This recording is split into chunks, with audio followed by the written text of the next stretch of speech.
तमेकं जगत्पालकं सप्रकाशम् तमेकं जगत्कर्त्रीपात्री प्रहर्ते तमेकं परं निश्चलं निर्विकल्पम् भयानां भयं भीषणं भीषणानां गतिः प्राणिनां पावनं पावनानां महोच्चैपदानां नियन्त्रे तमेकं परेषां परं रक्षणं रक्षणानां वयं तां स्मरामो वयं तां भजामो वयं त्वां जगत्साक्षिरूपं नमामः सदैकं निधानं निरानं भवेशं भवं बोधिपूतं शरण्यं व्रजामः भवं बोधिपूतं शरण्यं व्रजामः। ओम शांति शांति शांति। आदरणीय मंचस्थ आज की सभा के सभाध्यक्ष महोदय, मंचस्थ दिव्यजन, आर्य जगत के प्रसिद्ध आर्य भजनोपदेशक पंडित श्री उदयराज जी आर्य, जिनका बहुत सुंदर नारी शिक्षा से संबंधित चर्चा ऐतिहासिक, लौकिक, व्यवहारिक तीनों पक्षों से आप श्रवण कर रहे थे।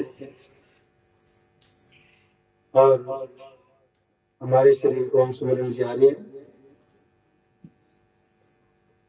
देवकी जी आर्य, उनके सभी परिवारिक मेंबर, आर्य समाज अल्लाहगंज के सभी पदाधिकारी व सभासद वृंद, आर्य जगत की प्रसिद्ध आर्योपदेशिका श्रीमती संगीता जी आर्य, दूर क्षेत्र से आए सभी आर्यभद्र पुरुषों, धर्म प्रेमी सज्जनों, वंदनीय पूजनीय मातृशक्ति नौजवान साथी बच्चों। विषय है नारी सशक्तिकरण। विषय के अनुसार नारी को शक्तिशाली कैसे बनाया जाए, ये चिंता का विषय है। भारत सरकार ने नारियों को शक्तिशाली बनाने के लिए भर्ती खोल दी है और लड़कियां खूब दौड़ लगा रही हैं और बालकों की तरह ही लड़कों की तरह दौड़ में भी वो अपना नंबर हासिल कर रही हैं। पुलिस में भी भर्ती हो रही है, एयरफोर्स में भर्ती हो रही है, नौसेना में जा रही है, थल सेना में जा रही है, तो जा रही है ना। तो यही तो सशक्तिकरण है। तुम सम्मेलन क्या करो, हमें इनके हाथ में रिवाल्वर, गन, बंदूक, पिस्टल सब दे दी गई है। अब जब इनके हाथ में सब कुछ मिल गया तो अब इन्हें तो कुछ खतरा नहीं होना चाहिए। क्यों जी? जब आपके हाथ में पिस्टल दे दी गई, कोई आता ताई दुराचारी बलात्कारी कोई आपके अस्तित्व को झपटा देता है, उसको आघात पहुंचाता है और आपके हाथ में हथियार है, तो फिर भी आपके लिए रक्षा करने की जरूरत है? फिर तो नहीं होनी चाहिए। लेकिन हम आकलन ये देख रहे हैं, जब से भारत सरकार ने इन नीतियों का निर्धारण किया है और बेटियों के हाथ में बंदूकें थमा दी हैं, अलग से महिला कोतवाली की स्थापना कर दी है और महिला की फौज भी बन गई, फोर्स भी तैयार हो गई, तब से और ज्यादा इनके साथ दुराचार बढ़ गया। आकलन देख लो आप भारत सरकार के अपने क्षेत्र में सब जगह, और बड़े बड़े इतने गंदे गंदे मतलब अपराध शुरू हो गए हैं, जिन अपराधों की कभी हम कल्पना ही नहीं कर सकते थे। वो उस अवस्था में अपराध है जब तुम्हारे हाथ में हथियार दे दिया था। आप अपनी सुरक्षा के लिए आपको प्रशिक्षण भी दिया गया है, फिर तो सुरक्षा होनी चाहिए। अब सुनो ध्यान से, सुरक्षा दो तरह से होती है। ध्यान से सुनो, देखो आने वाले जहाँ जगह खाली हो बैठ जाएंगे, तुम अपना ध्यान मत हटाए हुए। ध्यान हट गया तो फिर हमारा भी ध्यान हट जाता है। मैं क्या बता रहा था, सुरक्षा कितने प्रकार से होती है? कौन बताएगा? नीचे से होता दो प्रकार से होती है, आंतरिक और बाह्य। गौतम जी बता रहे। पहली सुरक्षा आंतरिक, अंदर से अपने आप होती है। बाहरी किसी व्यक्ति की हिम्मत नहीं। अगर कोई बेटे है बात करो, माता जी हेलो, माता जी बात नहीं करना है, और बात करना है तो खड़ी होके जाओ, अपने घर सो जाओ। हाँ, अब हमारी बात सुनने को आप आई है, इतनी बढ़िया नींद आप मार रही है अपनी जो है, तुम तो यही होगी, हम तो यहाँ रहेंगे ना तुम्हारे सामने, कल चले जाएंगे। क्यों जी, आप हमारी बात सुनने के लिए सब लोग तरफ पैसा लाखों रुपए इसमें खर्च किया जा रहा है, उसका ध्यान दीजिएगा थोड़ा सा। आप तो आपस में कभी बात कर सकते हैं। मैं आपको बताने जा रहा हूँ मुख्य मोटी मोटी बातें। दो प्रकार की सुरक्षा होती है, एक आंतरिक सुरक्षा होती है अपने अंदर से, और एक बाह्य सुरक्षा होती है। बाहर से रक्षा करने के लिए भारत सरकार भी प्रयत्नशील है, राज्य सरकार भी प्रयत्नशील है, और जहां बेटी जन्म लेती है उसके जितने सगे संबंधी भाई बंधु वगैरह होते हैं वह भी अपनी बेटी की बहन की रक्षा करने में तत्पर होते हैं। विवाह हो जाता है तो अपनी पत्नी की रक्षा करने में हर पुरुष भी सतर्क रहता है, और जी जान की बाजी लगा करके भी अपनी पत्नी की सुरक्षा करता है। बोलो करता है कि नहीं? ये कहां से होती है? बाहरी सुरक्षा। मैं समझता हूं शायद बाहरी सुरक्षा में कोई कमी नहीं है। अब आंतरिक सुरक्षा जो है उसमें सबसे बड़ी कमी है, और आंतरिक सुरक्षा याद रखना बिना सदग्रंथों के अध्ययन के नहीं मिलती, बिना ब्रह्मचर्य की साधना के नहीं मिलती। और जो हमारी बेटियों को पाठ पढ़ाया जाना चाहिए और जिन लोगों से पढ़ाया जाना चाहिए वो पाठ आपको नहीं पढ़ाया जाता, और जिन लोगों के पास आपको भेजना चाहिए था पढ़ने के लिए उन लोगों के पास भी आपको पढ़ने नहीं भेजा जाता। इसीलिए आंतरिक सुरक्षा सबसे ज्यादा कमजोर है, और आंतरिक सुरक्षा कमजोर होने पर बाहरी सुरक्षा चाहे कितनी ही प्रबल कर दी जाए आपकी रक्षा नहीं हो सकती। आपकी रक्षा। एक घटना घटी, एक पिता अपनी बेटी के साथ हमेशा रहता और वो कथाएं आदि करती फिरती, तो सुरक्षा की दृष्टि से तो भाई रहता, पिता रहता। कई पिता को काम रह जाता तो भैया को भेज देते, भैया काम पड़ जाता तो किसी तेरे भाई को भेज देते, कभी किसी को भाई, क्योंकि बेटियों की रक्षा के लिए कोई ना कोई साथ में चाहिए। लेकिन उस लड़की ने पिताजी साथ में, और पिताजी में साथ होते हुए भी पिताजी को बिठा दिया कहीं और सीधी कोतवाली में चली गई, सीधी कचहरी में चली गई, और वहां वकील से मुलाकात करके जिस लड़के से संबंध करना था कोर्ट में की कागज बनवा दिया। अब बोलो बाप को तक रोकेगा? रोक सकता है? नहीं रोक सकता। घटना ये घटी कि जहां वो पहुंच गई वो लोग उनके अन्य जानकारों में से थे, और उसके जो सलाहकार थे या उसके जो अच्छे बुद्धिजीवी लोग थे, उसने फोन करके बता दिया कि भाई ये लड़की इस तरह से गड़बड़ हो जाएगी, कहानी हमारे समुदाय की बात है, तो केस दबा दिया। ये उदाहरण मैं आपको इसलिए दे रहा हूं कि अंदर से अगर हमारी बेटियां चरित्रवान नहीं है, उनको अपनी चरित्रता की शिक्षा नहीं है, उनको अपनी इंद्रियों पर नियंत्रण करने की शिक्षा नहीं है, संस्कारिता की शिक्षा उन्हें प्राप्त नहीं है, तो याद रखिए उनकी रक्षा दुनिया में कोई भी नहीं कर सकता। और शस्त्र के बल पर कभी भी बेटियों की चरित्र की रक्षा नहीं हो सकती। ये रक्षा होती है आंतरिक रूप से। आपको पता होना चाहिए जिनका इतिहास अभी आप सुन रहे थे, सीता जी बोलो 14 साल जंगल में रही, मात्र कितने दिन का बिछोड़ जी? 4 महीने का, 6 महीने का, 2 महीने का, मात्र 2 महीने का बिछोड़। राम का और सीता का 2 महीने का लगाव बस पूरे 14 सालों में, और जंगल में रहती है।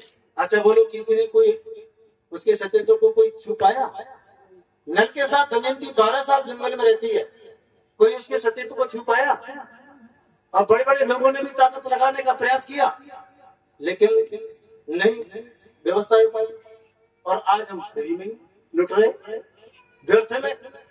तो ये हमारी शिक्षा की कमी है, इसलिए हम लोग एक आंदोलन चला रहे हैं।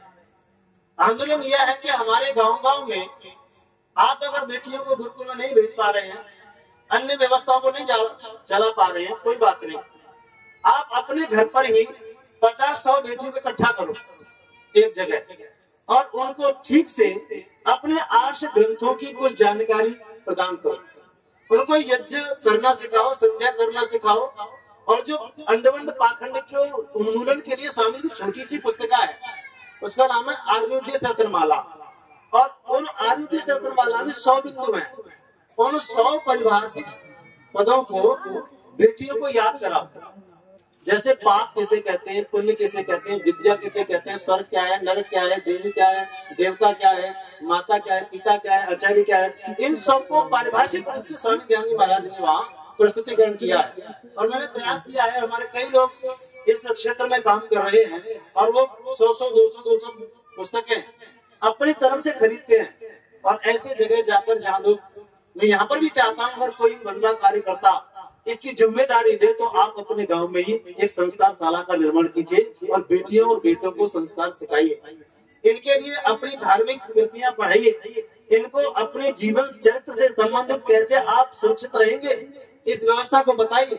हर समाज के आर्यवीर दल के जो शिविर लगते हैं, उन शिविरों में भी हम बेटियों के वो आर्यवीरांगना शिविर लगाकर उन बेटियों के अपने शत्रु की रक्षा के लिए बहुत सारे दाव पेच सिखाए जाते हैं। कैसे आपके ऊपर कोई चाकू लेकर के दौड़ रहा है और तुम उस चाकू वाले व्यक्ति से अपने आपके पास कोई हथियार नहीं है, फिर भी आप कैसे सुरक्षित बच जाएंगी और उसके चाकू को छीन करके उसी को आप मार सकते हैं। इस प्रकार के आत्मरक्षा संबंधी कुछ मतलब जिनको कहते हैं उस्ताद बोलते क्या प्रशिक्षण है, दावपेच है, उनको बच्चों को सिखाया जाता है, लड़कों को भी सिखाया जाता है।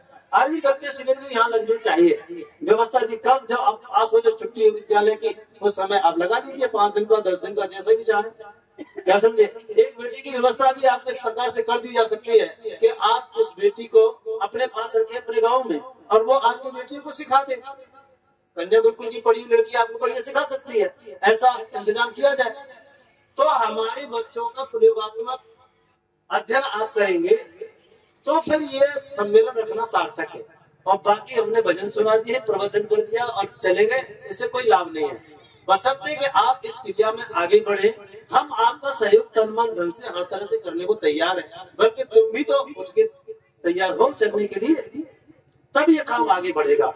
और बहुत बढ़िया चिंतन हमारे पंडित दे रहे कि माताएं नारियां अपने पति की आज्ञा के विरुद्ध आचरण न करें। इसमें एक प्रमाण दिया गया है, पत्युराज्ञा बिना नारी स्वस्य च व्रतचारिणी। ध्यान देना, पति की आज्ञा के बिना कोई स्त्री अपने इच्छानुसार व्रत आचरण करती है, अंडारे भंडारे में जाती है, गुरु भंडारों के आश्रम में जाती है, टक्कर मारती फिरती है, क्या परिणाम होता है? वहां लिखा है आयुष्यम हरते भर्तुम। वह स्त्री अपने वर्तमान पति की आयु हरण करती है, पति की आयु घटाती है। स नारी नरकम ब्रजेत, और वो स्त्री नरकगामी होती है, उसको नरक मिलता है, नाना प्रकार के दुख भोगती है, उसका परिणाम गलत होता है। और ऐसे बहुत परिणाम देखे गए। जिन स्त्रियों ने कभी अपने पति देवता की आज्ञा का पालन नहीं किया, हमेशा उनके विरोध में चली और पर पुरुषों के साथ हाथ मिलाती रही, अंत में जाकर के याद रखना, आप पैसा भले ही हो जाए, बच्चे आगे भले ही अच्छे निकले, हमें बेटे अच्छे निकलाए, बहू अच्छी निकलाए, कोई बात नहीं, निकल सकते हैं, वो आपकी सेवा करेंगे, आपको तकलीफ हो जाएगी, आपकी दवाई दिलाएंगे, लेकिन आपके दुख को बांट नहीं सकते, कोई नहीं बांट सकता है रखेगा। अच्छा, दुख को बांट सकते हैं, हाथ टूट जाए, पैर टूट जाए, इलाज तो हम करा लें, आना जाना बंद हो जाए, घाट में पड़े, क्या मतलब? समय के रहते हुए हम अपने चरित्र पर ध्यान दें। अगर ऐसा आचरण जो भी महिलाएं करती हैं, आज नहीं तो कल याद रखेगा, ये वृद्धवाक्य है, उनको कभी सुख मिलने वाला अंतिम परिणाम उनका गलत। ये एक पक्ष की बात हुई। मैंने इस पर थोड़ा सा बुद्धि लड़ाई और इसके विरोध में एक दूसरा श्लोक भी बनाया। क्या? बिना नहीं, पत्युराज्ञा बिना भर्ता, पत्युराज्ञा बिना भार्या स्वस्य च व्रतचारिणी, ये श्लोक है। वहां या क्या भार्याज्ञा बिना भर्ता स्वस्य च व्रतचारिणः। भार्याज्ञा, भार्याज्ञा माने पत्नी की आज्ञा के बिना। अब पुरुष भी ऐसे नहीं मान है, अब दोनों के लिए लिखना पड़ रहा है। उस जमाने में हमारे विद्वानों ने केवल महिलाओं के लिए लिखा और पुरुष को लिखा नहीं, क्योंकि पुरुष उस समय सेल्फ कंट्रोल था। लेकिन अब हमें देखना पड़ रहा है, समाज में समाज सुधार है, दोनों तरफ देखना पड़ रहा है। भार्याज्ञा बिना भर्ता स्वस्य च व्रतचारिणः आयुषम हरते भार्या वर्ता नरकम भजे। उल्टा कर देता। क्या मतलब कि जो पति देवता भी अपनी पत्नी की आज्ञा के विरुद्ध आचरण करता है और नाना प्रकार के, कभी कांवर लेके जा रहा हूँ, वो घूम जा रहा हूँ, घूम जा रहा हूँ, पत्नी बेचारी परेशान है, घर में छोड़ जाता है। अच्छा होता नहीं। एक घटना घटी, एक व्यक्ति बता रहे थे मंच से, बोले हमारे यहाँ की घटना है, पत्नी गर्भावस्था में बच्चे को जन्म देने का कार्यकाल पूरा, यानी बालक को जन्म देने का समय हो गया है, पता नहीं आज बच्चे का जन्म हो जाए या कल हो जाए। और पति ने हाथ जोड़ के कहा, देवता तुम ये कांवल ले बच्चा। माता ने भी मना किया, पिता ने भी कहा तो भैया हम तो बूढ़े सूढ़े हैं, हम खुद बीमार रहते, तेरी अम्मा बीमार रहते, वो चलो फिर ना जा, कोई बात है नहीं, कहाँ ले जाएंगे, किनसे क्या करेंगे। लेकिन जो तो बम बम बम कमाई दुनिया खाई हम, जिन्नाई लगाने वालों भी नहीं माना और चला गया। और दूसरे ही दिन रात को उस महिला ने एक बालक को जन्म की पीड़ा होने लगी। अब कौन सुने उसकी बात। देर शेर से एम्बुलेंस वगैरह आई गई, ले गए, रास्ता में ही बच्चा पैदा हो गया और नर्स वर्ष आई, बच्चा भी गया और जच्चा भी गया। विचार करना, ये घटना बोलो किसके न किस क्यों हो गई। जब शंकर भगवान तुम्हारा रक्षक है और ये सब तुम्हारी कामनाओं को पूरा करेगा, तो वहां बच्चा की रक्षा करनी चाहिए थी।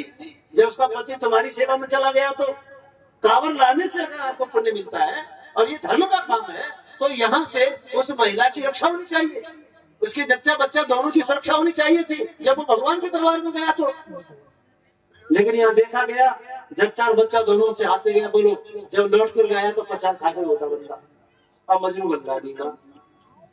क्या मतलब अब रोने से क्या होने वाला है। तो याद रखना, ये अंडवंड पाखंड में दोनों लोग फंसे हैं और दोनों के फंसने से दोनों का नुकसान और हानि हो रही है। इसलिए हमें क्या करना चाहिए, बोलो इनमें जाना चाहिए क्या, नहीं जाना चाहिए। याद रखिएगा, इनमें जाने की कोई आवश्यकता ही नहीं है, लेश मात्र भी आवश्यकता नहीं, जरूरत ही नहीं है आपको। आपको अपने घर पर रह करके जब हमारी इस जो अवस्था वो तो देख लो ना। अच्छा, नहाने मात्र के लिए आप जा रहे हो, नहाने के लिए जब पानी तुम्हारे घर में उपलब्ध है, सारी व्यवस्था है, केवल नहाने मात्र के लिए गंगा जा रहे हैं, गंगा जा रही है महीना तमाम, इससे कोई कल्याण संभव ही। हाँ, निजकृत कर्तव्य का पालन करिए, यानी तुम्हारा दायित्व और कर्तव्य है कि पति की सेवा करना, बच्चों की सेवा करना, बच्चों को अच्छा पढ़ाना लिखाना, अपने घर में जो बच्चे पत्नियां हमारे जो परिवार के लोग हैं, बुजुर्ग लोग हैं, उन सब के लिए यथा समय भोजन चादर प्रदान करना, ये तुम्हारा निजकृत कर्तव्य है। इसके पालन करने से ही तुम्हारा कल्याण होगा। ये लोग भी आपका बच्चा अच्छा बनेगा और परलोक भी अच्छा बनेगा, आपकी जिंदगी भी अच्छी बनेगी और आपकी आने वाली संतान की भी अच्छी गति होगी। इसलिए हमें अपने बच्चे और बच्चियों को ये पाठ अच्छी तरह पढ़ा देना चाहिए कि हमारे बालक और बालिकाएं कभी कुमार्ग पर ना चले। कुमार्ग पर कब ना चलेंगे, जब आप सुमार्ग पर होंगे, उनके गार्जियंस जो हैं वो अच्छे मार्ग पर होंगे। इसलिए मैं बहुत बढ़िया चिंतन आपको हमेशा देता रहता हूँ, लोगों को बताता हूँ कि ज्यादा नहीं तो आप समय निकालिए शाम को। कल भी मैं आपको बता रहा था और आज भी एक चिंतन एक नया दे रहा हूँ आपके बीच में। यदि आप एकाकी न कर सके तो एक सामूहिक रूप से, जिसका जैसे अभी हम जिस कमरे में ठहरे, हमारे नथुलाल जी का कमरा है, बहुत बढ़िया हॉल है, उसमें एक जगह पर चौकी डालो या मत डालो, पूरे कमरे में कोई चारपाई नहीं, सब खाली कर दो, ठीक है। नीचे आप आसन बिछाइए और एक व्यक्ति जो समझदार है वह आयुर्वेद माला को या व्यवहार भानु को, छोटी पुस्तक जो स्वामी जी की है, उसको एक प्रश्न पढ़े और सब बच्चों को सिखाए और सब बच्चों को बोलना भी सिखाए और उसे पढ़वाए भी। जो बालक पढ़े हुए हैं उनको पढ़ाना भी सिखाए, पढ़वाए। जब वो पढ़ ले तो दूसरे से पढ़वाए, तीसरे दो तीन लाइन पढ़वाओ, फिर उनको सरल करके लौकिक जो अर्थ है उसका व्यवहार पक्ष है वो आप उन्हें समझाइए। ऐसा करने से आपके बच्चों में धार्मिकता जन्म लेगी और बच्चों में सच्चरित्रता भी आएगी और एक अच्छा समूह, एक संगठन आपका बनके तैयार हो जाएगा। फिर उन बालक और बालिकाओं को ही आप आर्य समाज के 10 नियम एक को पढ़वाओ और सब बोले। एक बोलेगा एक शब्द, दूसरे सारे सब बोलेंगे, लगातार इस प्रकार के बोलेंगे तो 10 नियम आपके बच्चों को याद हो जाएंगे और आपकी बेटियां भी अच्छी बन जाएंगी। अच्छा, आप सब गणित जानते हैं कि नहीं? बेटियां पढ़ी लिखी बैठी है ना? अभी पंडित जी बता रहे हैं मूत लोग मृत्यु लोग, हम कुछ पढ़ी लिखी लड़कियां हैं। गणित पढ़ती है? गणित आपको पता ना है? बोलो हाँ के ना। गणित पढ़े है ना? अच्छा, गणित के कितने भाग होते हैं कौन बताइए? हाथ खड़ा करो। अब तुम्हारी शिक्षा देखो, ये बता रही है 4 3 गणित की 3 शाखाएं होती है, ठीक है ना? 3 शाखाओं के नाम बताओ, कौन बताएंगे? जाने तो बता नहीं तो बताई देंगे, बाद में दूसरी बताओ। हाँ, अंक बीज रेखा, ध्यान देना। अब ये गणित आप केवल स्कूल में पढ़ते हो, अंक बीज रेखा इन तीनों का तुम्हारे जीवन से क्या संबंध है? ये छोटा सा क्वेश्चन दूंगा आपको, हमारे जीवन से इसका क्या लेना देना है, ये समझना है आपको। अच्छा, ये जो गणित है जिसकी 3 शाखाएं हैं, ये गणित के पाद कितने होते हैं जिस पर चलता है? वो बताओ। 4। इसका मतलब ये सत्संग में लड़कियां आती हैं। 4 पाद होते हैं, कौन कौन कौन बताएगा? दूसरा बताओ। हाँ, सबसे पहला है जोड़, दूसरा घटा, फिर गुणा, फिर भाग, है ना? भागो जो तो जोड़ घटा गुणा भाग, ये 4 इसके चरण हैं जिन पर सारा गणित चलता है। याद रखा, हमारा जीवन भी बच्चों याद रखो इसी पैती पर चलता है। जन्म से लेकर 24 साल तक और अधिक से अधिक 48 वर्ष तक का हमारा जो कार्यकाल है वो जोड़ का है, कलेक्शन का है, जोड़ का कार्यकाल है। बेटियों का भी और बेटियों का भी। क्या करना है इस काल में? जोड़ना है, घटाना नहीं। क्या करना है? अच्छा, कोई व्यक्ति 1 रुपया कमाया, एक दिन दूसरे दिन दूसरा लाया, तीसरे दिन तीसरा लाया, ऐसे 1-1 रुपया रोज कमाएगा, रोज बचाएगा, तो 1 महीने में कितने रुपए हो जाएंगे उसके पास? 1 महीने में 30 रुपए हो जाएंगे कि नहीं हो जाएंगे? मुझे बचपन से यह आदत डाली गई। मेरे पिताजी 25 पैसे फीस भरी जाती थी और कभी कभार उन्होंने खुले नहीं होते 25 पैसे तो 30 पैसे दे देते थे। क्या समझे? तो हम 25 पैसे भर देते और 5 पैसे लिए, वो 10-10 के सिक्के चलते थे पहले, तो 10-10 के सिक्के 3 दे दिए और हमने गुरुजी को ले जाए 25 पैसे फीस भर दिए, 5 पैसे रख लिए मैंने अपनी जेब में। और बच्चे और भी अधिक पैसा लाते थे, वो कोई चुस्की ले लेता था, कोई कुछ ले लेता था, हम पैसे अपने बटुए रख लेते, कोई तो खर्च नहीं करते। इस तरह से हमने काफी 8-10 रुपए इकट्ठे कर लिए। क्या समझे? और जब हमें पुस्तक लेने की आवश्यकता पड़ी और पिताजी पे पैसे थे नहीं, तो हमने तुरंत पुस्तक लिया। पिताजी बोले पुस्तक कहाँ से ले आया? मैंने मेरे पास है। तेरे पास कहाँ से आए? अब पिताजी को पता था कि इस पास है ही नहीं, लेकिन हमने बताया कि हम इस तरह से जो आप देते रहे उसमें से 25-5 पैसा 2 पैसा तो बचाए थे, हमने रख लिए थे, वो इकट्ठे हो गए, उनकी पुस्तक ले आए। अच्छा बोलो, ये आदत अच्छी है कि बुरी? अच्छी है ना? वैसे जैसे रुपया आपके पास बचा और आपत्ति में काम आया, ध्यान देना, वैसे जो हमारा शरीर है, ये जो भगवान ने आपको बनाया, इस शरीर की 10 इंद्रियों से याद रखना संचय भी होता है और क्षय भी होता है। ये मत सोचना कि शरीर की किसी एक ही विशेष इंद्रिय से हमारा विनाश होता है।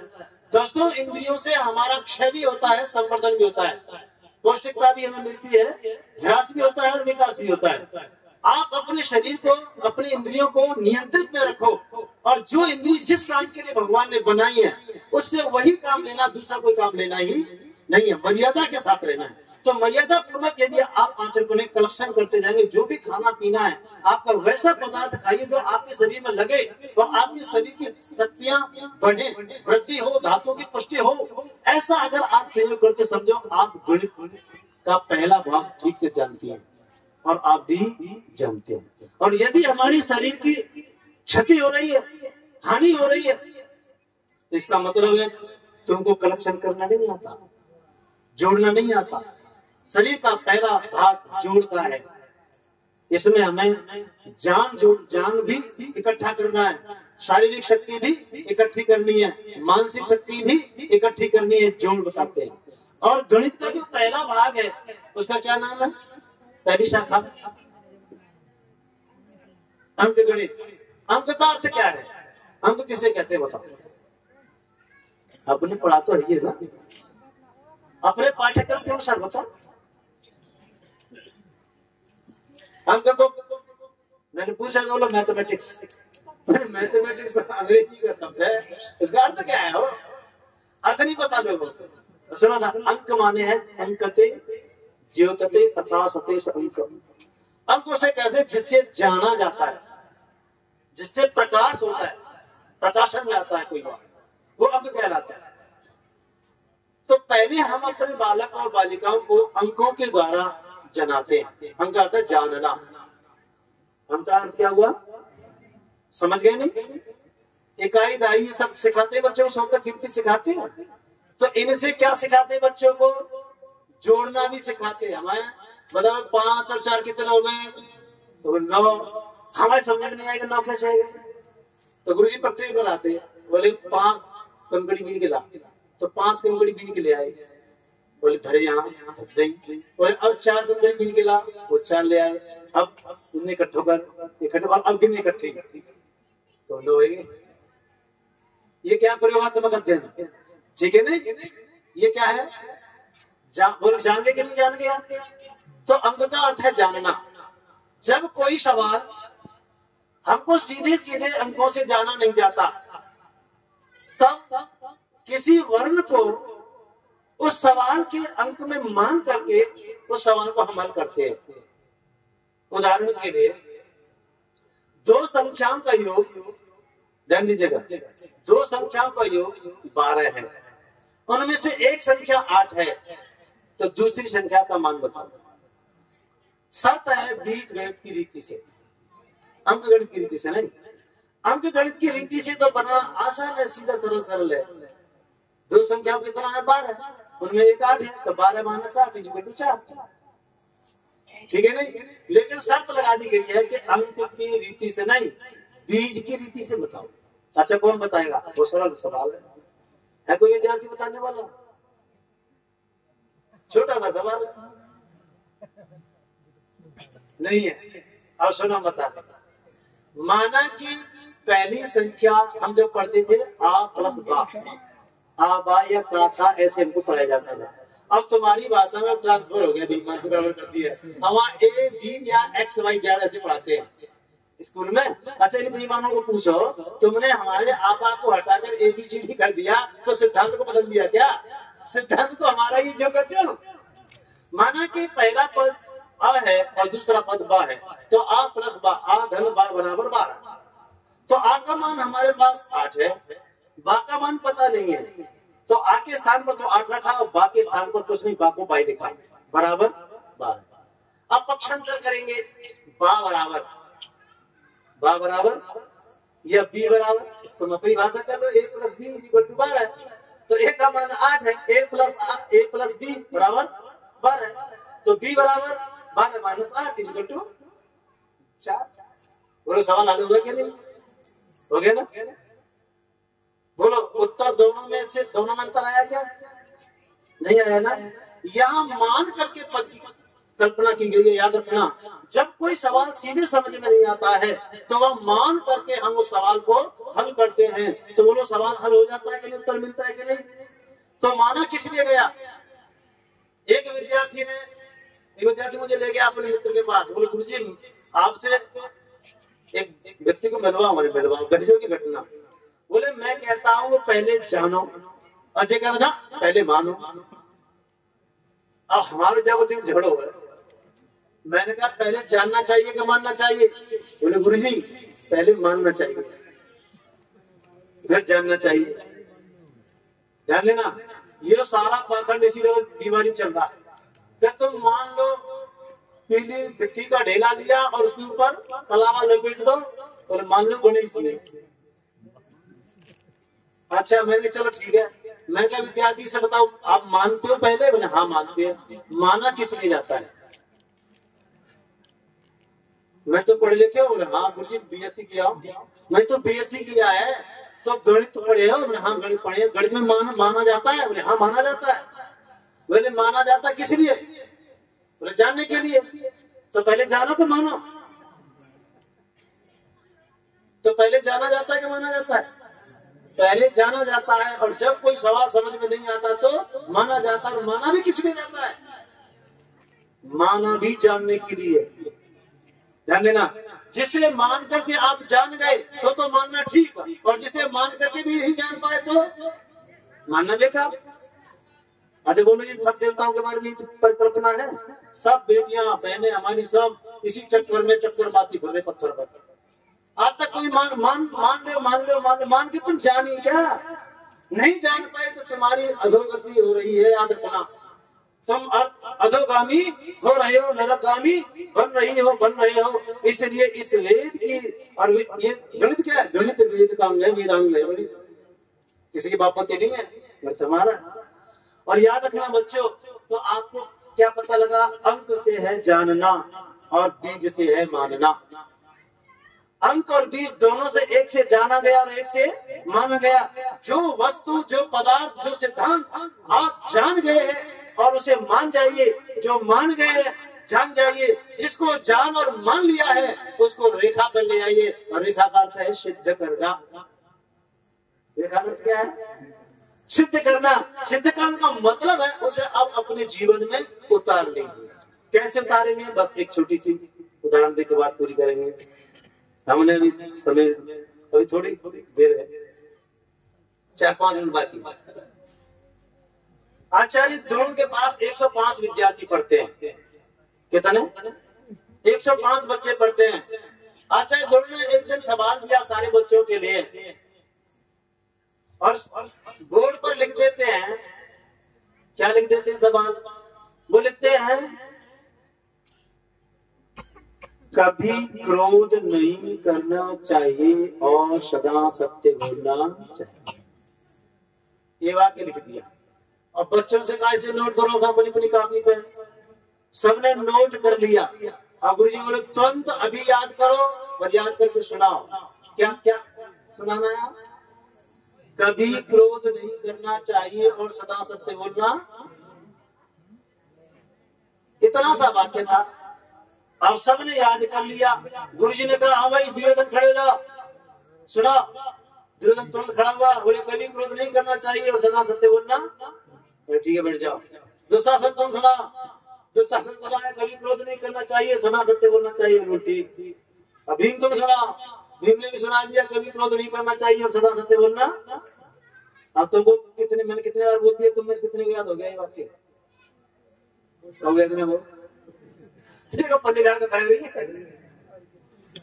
तो बेकार है। लाखों रुपए खराब किया जा रहा, कितने दूसरे बुलाए बताइए, और तुम्हें एक वाक्य याद ना हो और 20 बार बोल दिया गया। कौन बताएगा? हाँ, कभी क्रोध नहीं करना चाहिए सदा। ये वाक्य इसको याद करने के लिए युधिष्ठिर को पूछा। युधिष्ठिर खड़े हो जाओ। युधिष्ठिर खड़ा हुआ। आज गुरुजी मुझे याद नहीं हुआ, मैं कल सुनाऊंगा। गुरुजी बोले यार तू सबसे बड़ा विद्यार्थी है, तुझे याद नहीं हुआ? गुरुजी बोले चलो कोई बात नहीं है, कल सुना देना। क्लास खत्म हो गई। दूसरे दिन कक्षा लगी तो गुरुजी ने कहा हाँ भाई युधिष्ठिर खड़े हो जाओ, कल वाला पाठ सुनाओ। अब युधिष्ठिर खड़ा होकर बोले गुरुजी मैंने बहुत प्रयास किया, बड़ी तैयारी की, लेकिन गुरुजी मुझे याद नहीं हुआ। बोले याद नहीं हुआ, आज पढ़ाएंगे 500। बोले गुरुजी आज का पाठ और कल का पाठ दोनों कल सुना दो, तुम पढ़ाओ अपना पाठ। बोले चलो भाई। पाठ पढ़ाया गया, प्रशिक्षण दिया गया। दूसरे दिन फिर क्लास लगी तो बोले हाँ भाई परसों वाला पाठ युधिष्ठिर खड़े जाओ, परसों वाला पाठ सुनाओ। परसों वाला पाठ क्या था बताओ? कभी क्रोध नहीं करना चाहिए और सदा।